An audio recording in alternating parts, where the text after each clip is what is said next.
Salut tout le monde, j'espère que vous allez bien, moi je vais super bien.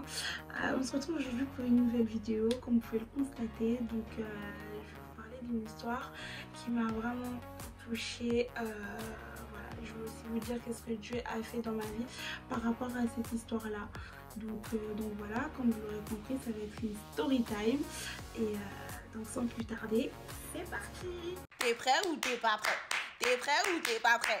Alors, on y va! Je vais vraiment vous parler d'une histoire qui a touché ma vie et vous dire aussi ce que Dieu a fait pour moi concernant cette histoire-là.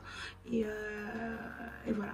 Et je voulais aussi préciser que je ne suis pas maquillée. Donc voilà, je suis en train de tourner cette vidéo tard dans la nuit. Et j'ai eu vraiment envie de vous raconter cette histoire-là parce que voilà, j'avais envie de m'exprimer sur ça.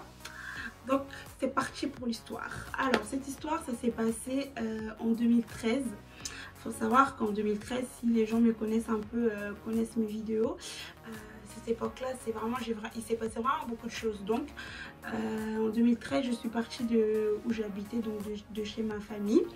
Donc je suis partie avec mon copain de l'époque, je vais l'appeler Jean. Donc je suis partie avec Jean, j'habitais avec Jean et tout. Et il faut savoir que Jean habitait chez son père. Enfin, il avait son appartement, mais il avait rendu son appartement pour des raisons personnelles. Et donc du coup, il habitait chez ses parents, donc chez son père. Donc à cette époque-là, moi quand je l'ai connu, on est parti, je suis partie de chez ma famille. Donc on est parti habiter chez son père. Faut savoir que c'était un peu compliqué chez son père. Donc on faisait des allers-retours chez son père, chez sa mère. Donc il y avait des semaines où on était chez son père, il y avait des semaines où on était chez sa maman. Et après un moment donné, je crois pendant juillet 2013, juillet 2013, un truc comme ça, on est plus du tout retourné chez sa mère parce que son père, il avait un restaurant. Le père de Jean avait un restaurant. Et derrière le restaurant, en fait, il était en train de rénover des petits appartements, des studios et tout parce que c'était vraiment grand. Et donc, nous, on a décidé de faire des travaux dans un petit studio de 10 mètres carrés, voire 9 mètres carrés. Et on a voulu habiter là-bas. Donc, il faut savoir que dans le studio, on avait juste des toilettes, donc des toilettes, la douche, et on avait mis en fait un lit superposé. En bas, on pouvait mettre nos valises, des trucs comme ça, mais il faut savoir qu'on n'avait pas de cuisinière, on n'avait pas de frigo, rien du tout. On dépendait vraiment du restaurant, que ce soit l'électricité, que ce soit l'eau chaude, vraiment ça venait du restaurant. Donc voilà, donc on est resté là pendant 3 semaines, je crois. On habitait là, ouais, 3 semaines. On habitait là et il faut savoir que tout l'été, les parents des gens partaient, enfin son père en tout cas et sa femme et sa soeur partaient en Italie, donc partaient en vacances en Italie.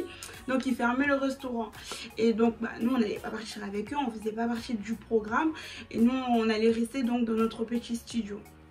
Et donc ils étaient censés partir début août, donc vers, on va dire, un samedi, devait voyager un samedi.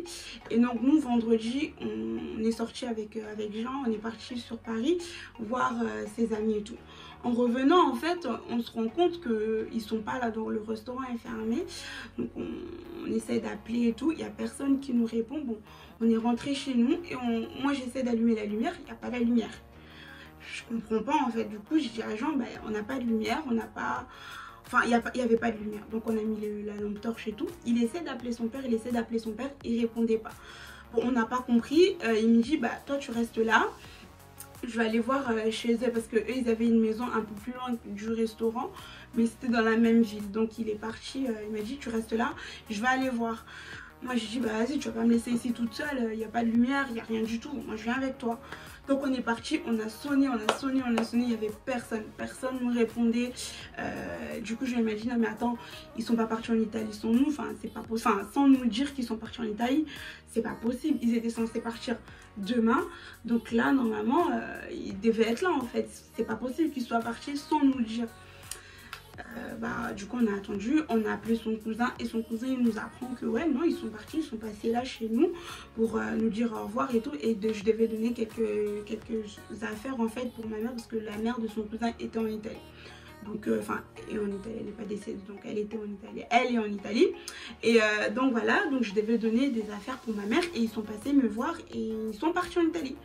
Nous on était là mais attends, c'est pas possible, ils nous ont rien dit. Et voilà, et en plus de ça, il n'y a pas l'électricité. Donc on dit à son cousin, ils sont partis, ils ont coupé l'électricité. Parce que comme je vous ai dit, nous on dépendait vraiment du restaurant. Que ce soit l'eau chaude comme je l'ai dit ou la lumière, c'était vraiment le restaurant qui nous alimentait en fait.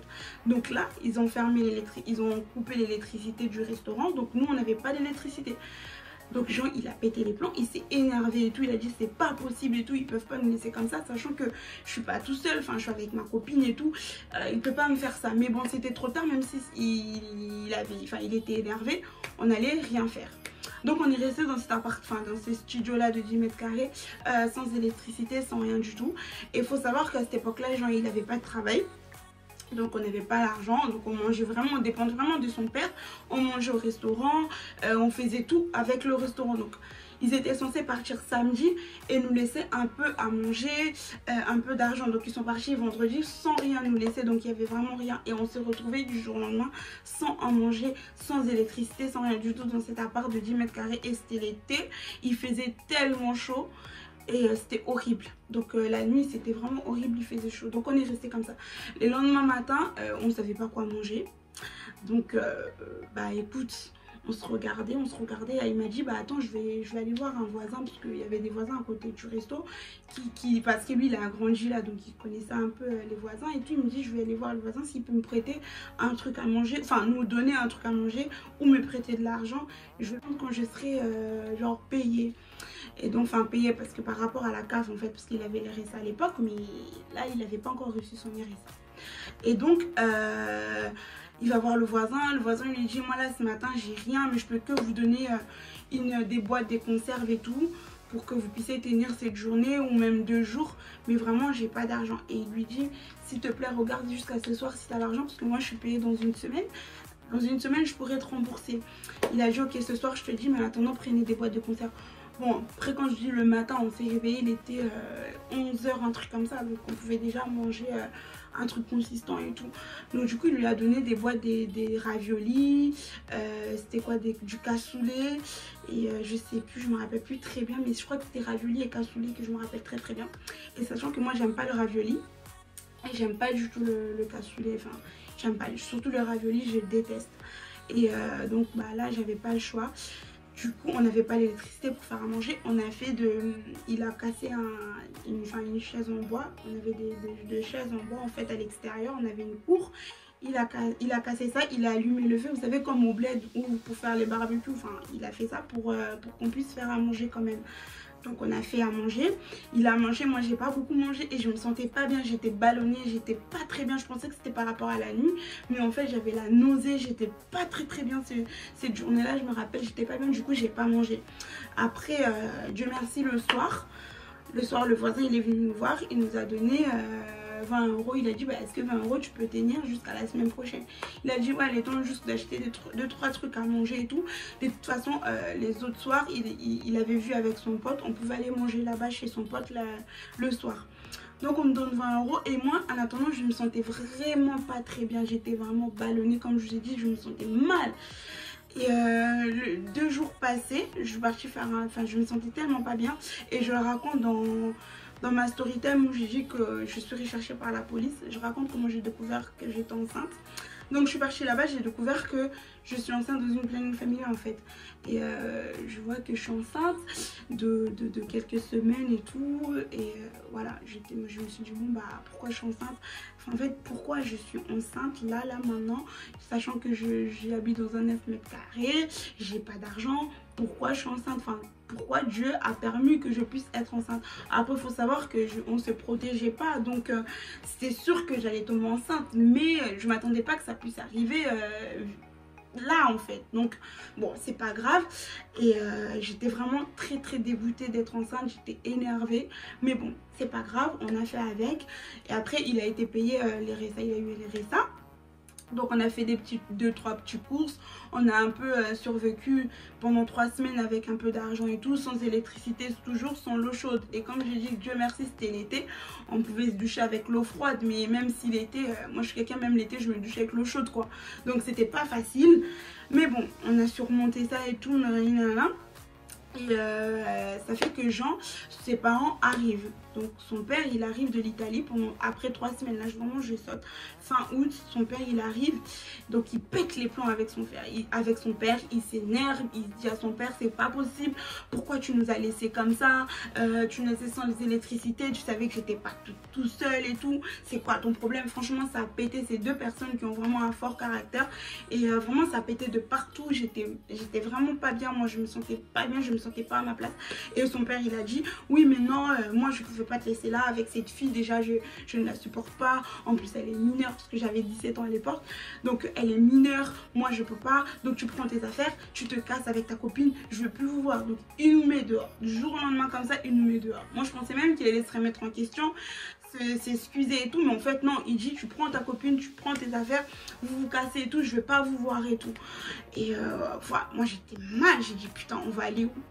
On va aller où? Donc genre là, parce qu'en fait on était plus, sa mère elle voulait plus qu'on aille chez elle, donc on était vraiment chez son père, c'était où on habitait en fait, c'était notre chez nous on va dire. J'ai dit mais on va aller où là? Il m'a dit t'inquiète on va aller chez ma mère elle va m'accueillir et tout, il n'y a pas de problème. Et aussi par fierté il a dit t'inquiète j'ai pas besoin de toi et tout, il a pris les affaires, bim on est parti chez sa mère. Donc on arrive chez sa mère, il était on va dire 20 h et son beau-père il a pas calculé tu vois.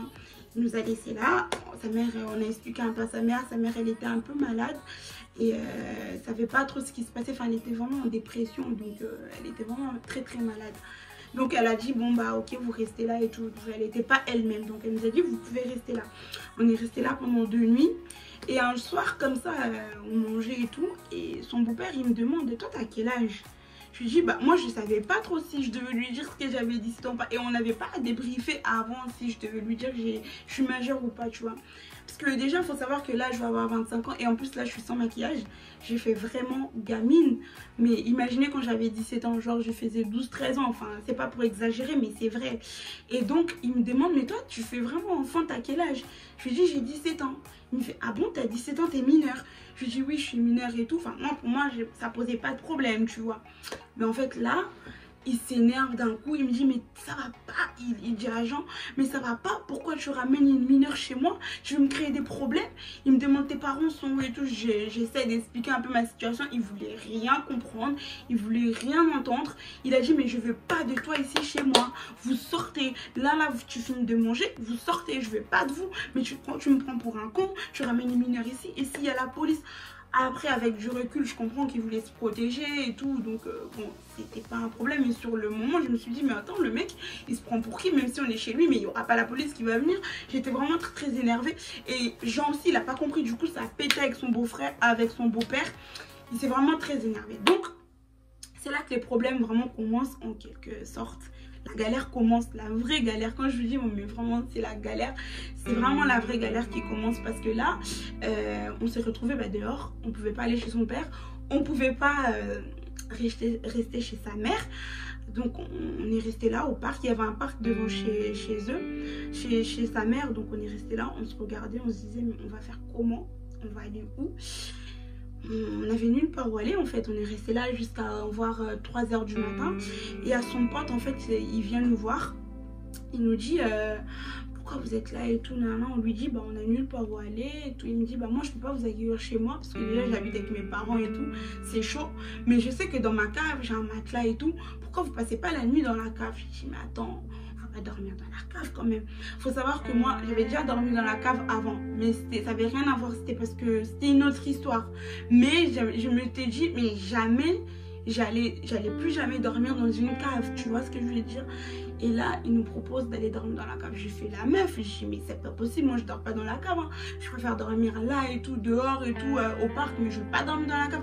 J'ai fait vraiment la meuf. Il faut savoir que notre couple, c'est aussi un couple qui pétait tout le temps. Enfin, c'est-à-dire qu'il était très, comment dire, enfin, Jean, il avait un caractère vraiment très bizarre. Du coup, il s'énervait souvent. Il était un peu violent avec moi et tout. Mais ça, c'est une autre histoire, la violence conjugale. Vraiment, je vais raconter cette histoire-là après. Mais il faut savoir qu'aussi dans notre couple, il y avait aussi un peu de violence. Donc, quand je voulais faire un peu la meuf et tout, il me tombait dessus en fait. Et là d'un côté je me disais en fait arrête de faire la meuf parce que d'un côté tu peux pas, t'as nulle part où dormir, donc calme-toi. Donc du coup j'ai dit ok on va dormir dans la cave. Donc il nous a montré le matelas, il nous a ramené des draps de chez lui et on met le c'était un lit d'une place, donc un lit d'une place, il faut savoir que lui faisait 1m80. Moi bon, j'étais toujours petite, mais voilà quoi, si vous voyez, enfin l'histoire est un petit lit, un matelas même, je dis un lit, mais un matelas sans épaisseur, tu vois.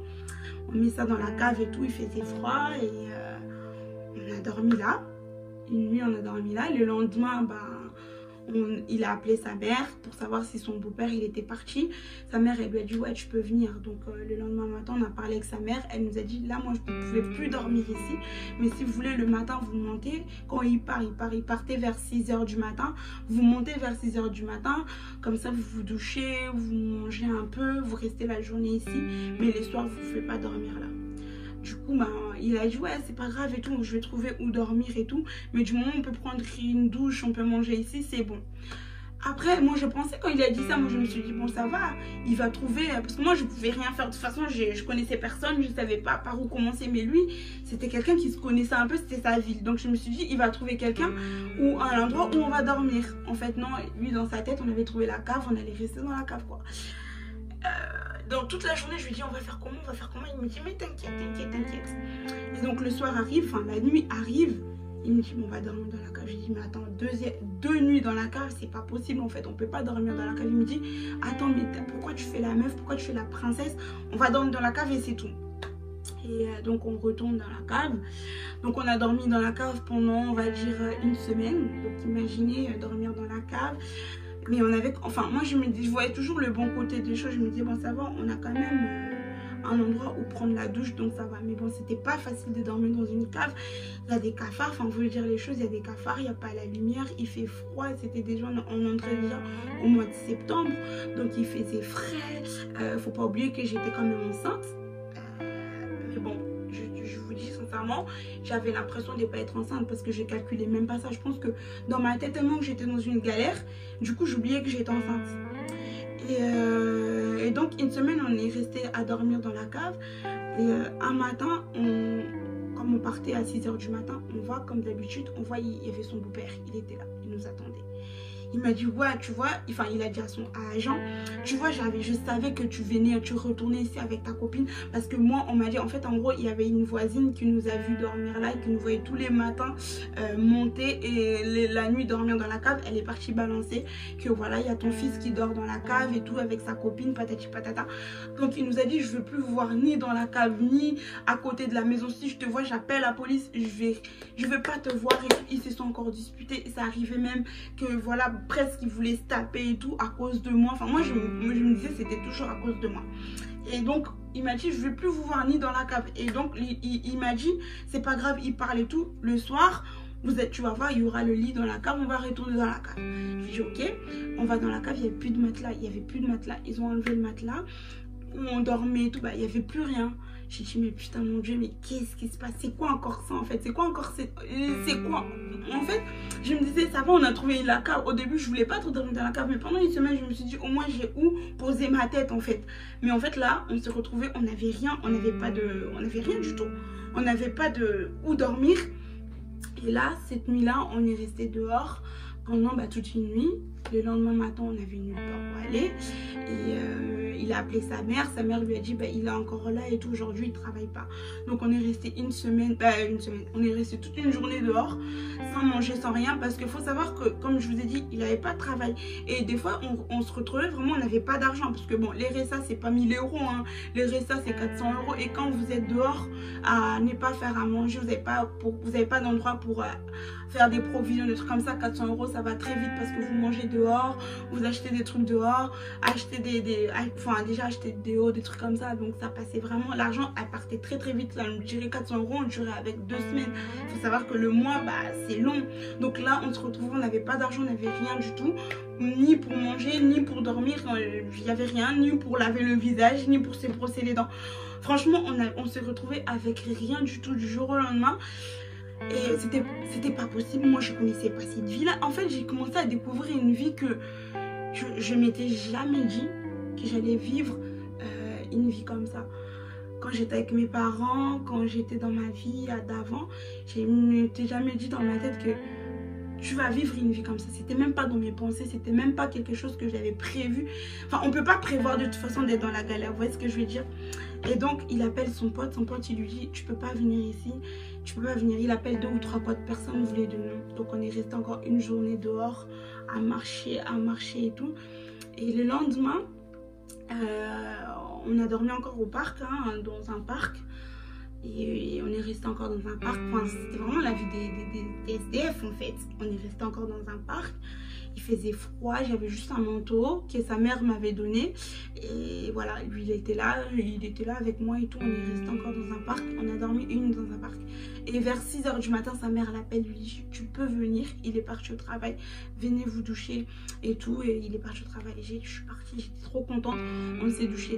Et là en fait je me suis rendu compte, enfin c'est pas sur le moment, mais avec du recul, je me suis rendu compte pourquoi Dieu a permis que je puisse être enceinte. Vous savez, cette situation-là que je reste dehors et tout, on est resté quand même pendant, on va dire, en gros 1 mois sans avoir vraiment un endroit fixe pour me doucher. Je suis restée 2 jours dehors, une journée entière sans me doucher. Je me dis, mais si j'avais mes règles en fait, comment j'allais faire? Parce que vous savez, nous les filles, quand on a nos règles, il faut se doucher, il faut être propre, il faut avoir un endroit quand même bien, on a mal au ventre, moralement ça doit être bien. Mais imaginez si j'avais mes règles. Et donc avec du recul, je me suis dit, Dieu il a permis que je puisse être enceinte, peut-être pour m'éviter en fait cette honte là. C'est parce qu'une honte dans le sens où j'allais avoir mes règles, j'allais tâcher, comment j'allais me changer, comment j'allais me doucher. Donc là, sur le moment, j'étais pas contente d'être enceinte. Je me suis pas, enfin, comment dire, je savais pas encore le bienfait de ma grossesse en fait sur le moment. Donc voilà, c'était ça. Et donc sa mère elle m'a dit, vous pouvez vous doucher. Donc on s'est douché. Et après son pote il vient nous voir, il me dit, et j'ai trouvé un endroit où vous pouvez passer vos nuits. Moi je pensais qu'il nous parlait d'un squat, mais je savais que c'était un squat, c'était pas un appartement de luxe, mais je pensais au moins que c'était dans une maison. Vous voyez ce que je veux dire? Mais en fait non, c'était pas dans une maison. Il nous parlait d'une voiture abandonnée dans un parking souterrain. J'ai dit mais ça c'est une blague, on va pas dormir dans une voiture abandonnée. Mais en fait là, j'ai commencé à me dire mais attends Dieu, c'est quoi ça? Pourquoi tu permets tout ça en fait? Mais faut savoir que tout ce temps je priais pas. En fait j'avais l'impression que j'avais pas le temps de prier, j'avais pas le temps de me remettre à Dieu et c'était dur. Très très dur, j'avais pas de nouvelles de ma famille et je me disais en fait je peux pas non plus parler à ma mère pour lui dire que je suis dehors. Ça en fait c'était pour j'avais pas envie de lui donner encore plus de peine. Donc quand elle m'appelait je répondais pas. Et aujourd'hui quand on parle, enfin avec du recul on parle, elle me dit mais Yaya pourquoi quand je t'ai appelé tu me répondais pas, je tombais toujours sur ton répondeur. Et en fait cette histoire elle est pas au courant, elle va l'apprendre en même temps que vous tous. C'était pour ça, je pouvais pas répondre au téléphone en lui disant que je suis en train de galérer, je suis dehors, j'ai pas d'endroit où dormir. Elle allait être mal. Déjà elle était mal dans le sens où elle savait que j'étais partie de la famille où j'étais, mais je savais aussi qu'elle était mal parce qu'elle avait plus de nouvelles de moi, mais je pouvais pas rajouter ça en plus. Donc j'ai préféré découper les ponts en fait et de plus lui parler. Et jusqu'à aujourd'hui elle va découvrir cette vidéo et je lui ai jamais répondu en fait pourquoi j'avais coupé les ponts. Bref, et donc son ami il nous parle du parking souterrain. Je me dis mais attends, on va pas dormir dans une voiture. Je me posais toujours, mais j'osais plus parler. Comme je dis dans notre couple, il y avait aussi beaucoup de violence, donc j'osais même plus parler, je subissais. En fait j'étais comme un robot, j'étais obligée de dire oui à tout en fait. Donc on est parti dans ce parking. C'est pas une voiture, c'est pas une Mercedes, c'était pas une voiture de luxe, hein. C'était vraiment une voiture abandonnée de 1900 et quelques, vous savez, les anciennes voitures et tout. On rentre dans cette voiture, enfin il casse la porte pour rentrer avec son pote. On rentre dans cette voiture, je vous dis l'odeur, j'exagère pas, hein, j'ai encore l'odeur dans ma tête. Vous savez, il y a des histoires qui nous marquent dans la vie, on peut pas oublier les détails. Que ce soit l'odeur, que ce soit la couleur, vous savez, on peut pas oublier. Je sais que la voiture elle était de la couleur grise. À l'intérieur, les sièges c'était gris aussi, enfin gris. Et l'odeur, je vous dis, ça puait un rat, vous savez, un rat mort. C'était ça en fait, ça puait, mais c'était dégoûtant. Il y avait des toiles d'araignée. J'ai dit non, je peux pas dormir là-dedans. Cette nuit-là, j'ai dit je préfère dormir dehors à l'air libre, mais je peux pas dormir avec cette odeur-là, avec des toiles d'araignée, c'est pas possible. Du coup, il m'a dit, ouais, mais t'inquiète pas, on va nettoyer et tout. T'inquiète et tout. Du coup, son pote, il est parti chez lui, il a ramené des quoi nettoyer. Ils ont nettoyé, ils ont enlevé les toiles d'araignée. Ils ont mis un peu de désodorisant et tout pour mettre une bonne odeur. Ils ont passé un peu le balai et tout, bref, pour me nettoyer. Mais moi, j'étais là, mais en fait, c'est pas possible. J'ai pris mon déo, j'ai mis. Et je vous dis, j'ai pas dormi cette nuit-là. Parce que je me disais, mais c'est pas possible. En fait, ça faisait, je pense, ça faisait un mois que je dormais pas. On va dire, parce que quand tu dors dans une cave, tu peux pas avoir... tu peux pas bien dormir. Et il faut savoir que on avait les horaires dans ce parking-là, parce que les gens partaient au travail, les gens revenaient, donc on pouvait rentrer dans le parking à partir de, on va dire, 1h du matin et sortir vers 5h du matin parce que on peut pas rentrer avant, les gens rentrent du travail et tout, il y a du mouvement dans le parking et si on nous vend on peut nous dénoncer et on peut pas sortir après 7h du matin ou ça parce qu'il y a du mouvement, donc on pouvait vraiment, c'était les horaires là qu'on pouvait bouger en fait. Et dites-vous qu'on t'arrives à 1h du matin dans une voiture où t'as pas envie de dormir, t'as du mal à prendre sommeil, peut-être tu prends sommeil vers 3h du matin voire 4h du matin et tu dors 30 minutes, tu te réveilles à 5h du matin. C'était pas une vie en fait. Et il faut savoir que j'étais devenue comme un zombie, je prenais pas soin de ma peau parce que j'avais pas de crème, faut le dire. J'avais un déo mais vas-y, enfin en fait je ressemble à rien du tout et je me souviens même pas sincèrement de mes cheveux, comment je faisais avec mes cheveux parce que j'en prenais même pas soin et Dieu merci je savais faire des tresses donc je me faisais 2 tresses comme ça mais c'est tout. Je prenais pas soin de mes cheveux, je prenais pas soin de ma peau, j'avais noirci, en fait j'étais plus moi-même et tout ça, quand je vous dis tout ça j'étais enceinte hein. Mais bon, et comme je vous dis, je calculais pas ma grossesse. Hein. Et donc voilà, je me dis, mais c'est pas possible. On est resté là et tout. Et comme je vous ai dit, on avait quand même le droit d'aller chez sa mère. Parce que son beau-père, il part au travail. Donc le matin, on allait la voir. On s'est douché. Mais il y avait des matins où il était là. Donc on pouvait pas. Donc on restait là pendant une journée sans se doucher. On essayait de manger de temps en temps. Trouver à manger. Passer là. Et comme je vous dis, mes journées, je les passais à Paris. La Tour Eiffel, les monuments de Paris. Et enfin, je sais plus c'était quand, je disais à ma soeur, je me disais que les gens vont à la Tour Eiffel pour visiter la Tour Eiffel, pour découvrir Paris. Les gens vont voir les musées de Paris, vont voir Montmartre, enfin plein de musées de Paris et tout, en plein Paris, marchent dans les rues de Paris pour découvrir Paris. Mais moi c'était des moments de galère en fait, pour que je galérais en fait dans ma vie. J'avais nulle part où passer mes journées, donc je partais à la Tour Eiffel voir du monde, ça nous changeait les idées. C'était ça en fait ma vie. Et aujourd'hui j'ai même pas envie d'aller, ça me dit rien d'aller à la Tour Eiffel, ça me dit rien de faire tous ces monuments là, parce que voilà, ça m'intéresse pas, ça me fait rappeler de mauvais souvenirs plus qu'autre chose. Certes, un jour, je sais que je dois ramener ma fille, parce que ma fille, elle n'a pas encore vu la Tour Eiffel. Je dois la ramener voir la Tour Eiffel, des trucs comme ça. Mais moi, personnellement, c'est des moments où j'ai passé... C'était tellement des moments difficiles que ça me disait rien du tout. Et donc, aujourd'hui, ça me dit rien d'aller là-bas. Et j'ai passé mes journées là-bas, en fait. C'était tellement difficile de passer ces journées dehors et de rentrer fatiguée, mais de ne même pas dormir. Et imaginez, pendant 2 mois, je suis restée comme ça, sans avoir une alimentation correcte, sans avoir une vie correcte, sans me doucher, sans manger. Vous allez me demander comment je faisais pour aller aux toilettes et tout. Je partais au McDo. Au McDo, je me permettais d'aller aux toilettes, de faire mes besoins aux toilettes. Et voilà, c'était vraiment très très dur cette époque-là. Et un jour, on nous a cramé au parking. Donc on nous crame au parking, c'est une vieille dame qui nous voit qu'on dort dedans, donc elle tape comme ça, elle tape derrière la fenêtre derrière la vitre de la voiture, elle tape fort, donc on se réveille, on voit qu'il y a du monde, il y a la dame, elle nous dit mais qu'est-ce que vous faites là et tout, c'est pas possible, je vais appeler la police, vous êtes des voleurs. Et les gens essaient de lui dire non madame, on n'est pas des voleurs, c'est notre voiture. Il dit non, c'est pas possible, c'est pas votre voiture. Et la dame elle appelle la police, donc la police arrive et tout.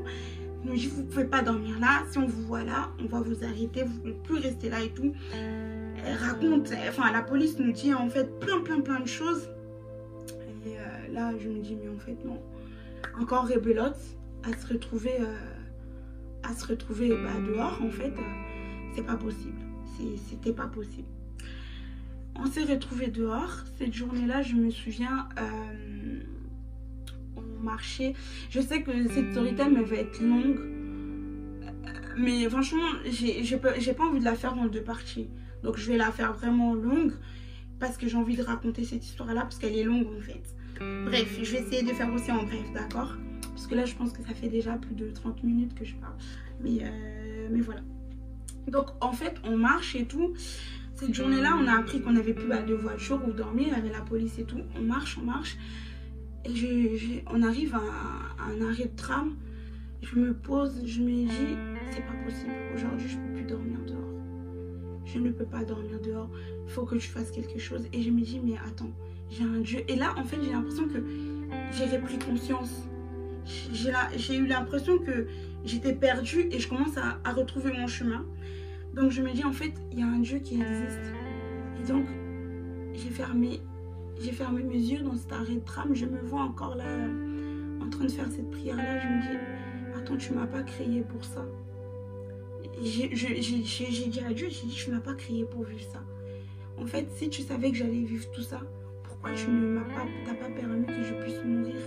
Pourquoi t'as permis que je puisse sortir de ma famille, de partir de chez ma famille pour vivre tout ça? Qu'est-ce que tu veux m'enseigner en fait? Et j'étais en train de dire ça à Dieu. Je dis, je sais que j'ai fait beaucoup de choses qui ne t'ont pas rendu grâce, des choses que voilà, j'étais dans le péché et tout, je sais, je te demande pardon, mais là je ne peux plus vivre ça en fait.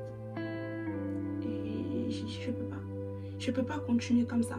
Je peux pas rester, là ça fait déjà 2 mois que je suis en train de vivre dans cette galère, dans cette merde.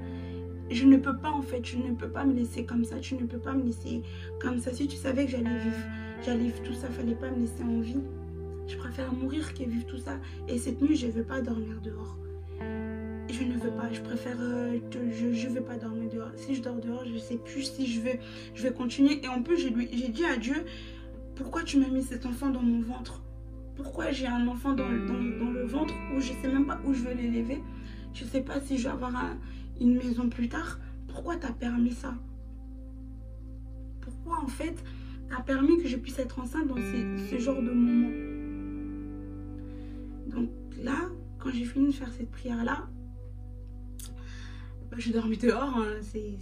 Voilà, Dieu il m'a pas, c'est pas qu'il n'a pas ouvert, mais bon, je savais qu'il m'avait écouté. Je sais que Dieu écoute la prière. Sur le moment j'ai dit bon, il m'a écouté, mais j'avais pas d'endroit où dormir, donc on est resté dehors. Le lendemain on est parti chez sa mère, et là il me dit ah mais la copine de ma mère elle habite au 3e étage, c'est une malienne, viens on va la voir. Et la dame elle me voit, je sais pas, peut-être parce qu'on était toutes les deux noires, elle m'a accueillie comme si j'étais sa fille.